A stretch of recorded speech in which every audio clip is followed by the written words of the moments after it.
علامہ ابن قیم رحمہ اللہ کی کتاب ہے مدارج السالکین، اس میں انہوں نے ایک واقعہ لکھا ہے کہ بعض عارفین نے ایک گلی میں دیکھا کہ ایک عورت اپنے بچے کو خوب مار رہی ہے، پیٹ رہی ہے، بچہ ہے کہ چلا رہا ہے اور ماں اسے مارتی جا رہی ہے، اور مارنے کے بعد اس کو گھر سے نکال دیا اور دروازہ اس کے منہ کے اوپر بند کر لیا۔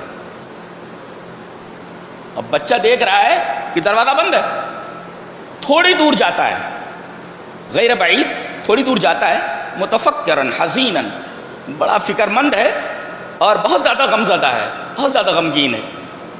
تھوڑی دور جا کر کے پھر پلٹتا ہے، چاروں طرف دیکھتا ہے، اس کا کوئی پرسان حال نہیں ہے، کوئی اس کو پوچھنے کے لیے نہیں آ رہا ہے کہ کیا بات ہے۔ تھوڑی دور جا کر کے وہ پلٹتا ہے اور جب گھر پہ پہنچتا ہے وہیں آتا ہے، گھر پر ہی آتا ہے، دیکھتا ہے تو دروازہ اب بھی بند ہے۔ روتے ہوئے اپنے گال کو چوکھٹ کے اوپر رکھ کر کے سو جاتا ہے۔ تھوڑی دیر کے بعد ماں جب دروازہ کھولتی ہے تو بچے کی جو حالت ہے وہ دیکھتی ہے کہ دھول سے اٹا ہوا ہے اور چوکھٹ کے اوپر گال رکھ کر کے سو رہا ہے، بے قرار ہو کر کے اس کے اوپر گر پڑتی ہے اور اسے گود میں لے کر کے اسے چومنے لگتی ہے، کہتی ہے میرے بچے، میں برابر کہہ رہی تھی نا تو مجھے مت ستایا کر، تو غصہ مجھے مت دلایا کر، اور دیکھ تو پلٹ کر کے آیا نا میرے پاس، میرے علاوہ تیرا ہے کون؟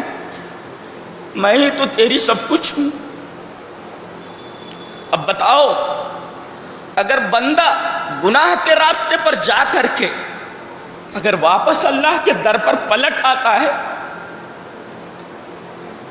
فکر مند ہے اپنے گناہ پر، غمگین ہے اپنے گناہ پر، تو ماں کا یہ حال ہے کہ اسے اپنے گود میں لے کر کے، اپنی آغوش میں لے کر کے چومتی ہے، چاٹتی ہے اور کہتی ہے کہ میں نہیں کہہ رہی تھی کہ میری مخالفت مت کر، میں جو کہہ رہی ہوں میری بات مانا کر۔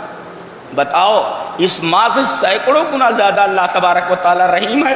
بندہ جب گناہ سے اس کی طرف پلٹتا ہے تو بتائیے اللہ تبارک و تعالی اسے معاف نہیں کرے گا؟ جب توبہ اسے اتنی زیادہ پسند ہے تو گناہ ہو جانا یہ اہم نہیں، اہم یہ ہے کہ آپ نے گناہ کے بعد توبہ کی ہے یا نہیں۔ لہذا گناہ کتنے بھی ہو گئے ہوں، گناہوں کی تعداد کتنی ہی زیادہ کیوں نہ ہو گئی ہو، ہمیں اللہ تبارک و تعالیٰ کی رحمت سے مایوس ہونے کی ضرورت نہیں ہے۔ قل یا عبادی الذین اسرفوا علی انفسہم لا تقنطوا من رحمت اللہ، اے میرے بندو جنہوں نے اپنے اوپر ظلم کر لیا ہے، بہت گناہ کر لیے ہیں، لا تقنطوا من رحمت اللہ، میری رحمت سے مایوس مت ہونا۔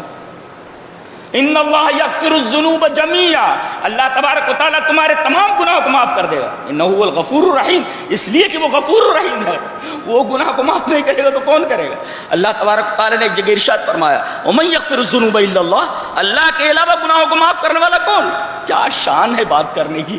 اللہ فرماتا ہے میرے علاوہ گناہوں کو کون بخشنے والا؟ میں ہی تو بخشنے والا ہوں۔ لہذا جب وہ گناہوں کو بخشنے کے لیے موجود ہے تو اس کے سامنے استغفار کے لیے اور طلب مغفرت کے لیے دعا میں ہاتھ کیوں نہ اٹھایا جائے، اس کے سامنے دست دعا کیوں نہ پھیلایا جائے، دست سوال کیوں نہ دراز کیا جائے۔ اللہ تبارک و تعالیٰ کو توبہ اتنی پسند ہے کہ بندہ گناہ کے راستے پر جاتے جاتے کیسے میری طرف پلٹ کر آیا ہے، بہت خوش ہوتا، بہت خوش ہوتا۔ تو اہم یہ نہیں ہے کہ تم نے گناہ کر لیے، اہم یہ ہے کہ تم نے گناہ کرنے کے بعد توبہ کی ہے یا نہیں کی۔ اصل توبہ ہے، مرنے سے پہلے توبہ کرو، بخشش کا پورا امکان ہے، اللہ تبارک و تعالیٰ تمہارے تمام گناہوں کو بخش دے گا۔